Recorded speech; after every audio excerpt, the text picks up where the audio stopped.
رسوله الكريم والحمد لله رب العالمين والصلاة والسلام على سيد الأنبياء والمرسلين أما بعد فأعوذ بالله من الشيطان الرجيم بسم الله الرحمن الرحيم وإذ أخذ الله ميثاق الذين أوتوا الكتاب لتبيننه للناس ولا تكتمونه فنبذوه وراء ظهورهم وصدق الله العظيم وصدق رسوله النبي الكريم الأمين الرؤوف الرحيم قال رسول الله صلى الله عليه وآله وسلم إنما أنا قاسم الله يعطي ونحن على ذلك من الشاهدين والشاكرين والحمد لله رب العالمين۔ تمام حضرات ذوق و شوق کے ساتھ حضور صلی اللہ علیہ وسلم کی بارگاہ میں نذرانہ عقیدت پیش کریں۔ الصلاۃ والسلام علیک یا سیدی یا رسول اللہ، الصلاۃ والسلام علیک یا سیدی یا حبیب اللہ، وعلی آلک و اصحابک یا سیدی یا نور اللہ۔ اللہ تعالیٰ کی حمد و ثنا کے بعد اور محمد صلی اللہ تعالیٰ علیہ وآلہ وسلم کی ذات پر درود شریف کا نذرانہ پیش کرنے کے بعد میرے نہایت ہی واجب الاحترام اساتذہ کرام، مہمانان گرامی اور معزز دوستو، السلام علیکم۔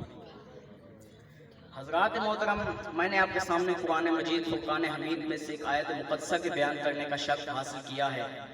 دعا ہے کہ اللہ تعالیٰ مجھے حق سچ بیان کرنے کی توفیق عطا فرمائے اور ہم سب کو اس پر صحیح معنی سے عمل کرنے کی توفیق عطا فرمائے۔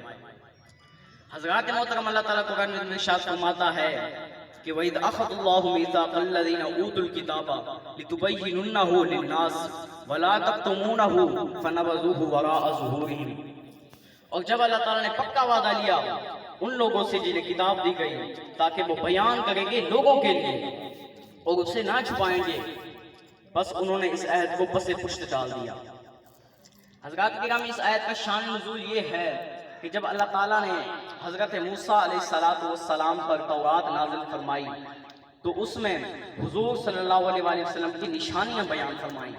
کہ نبی آخر الزمان کیسا ہوگا، اس میں کون سی علامات پائی جائیں گی اور کن چیزوں سے وہ بچا رہے گا، کون سی چیزیں اس میں پائی جائیں گی، کون سے عمل وہ کرے گا اور کن عمل سے وہ بچے گا۔ اور جب حضور صلی اللہ علیہ وسلم نے اعلان نبوت فرمایا تو اس وقت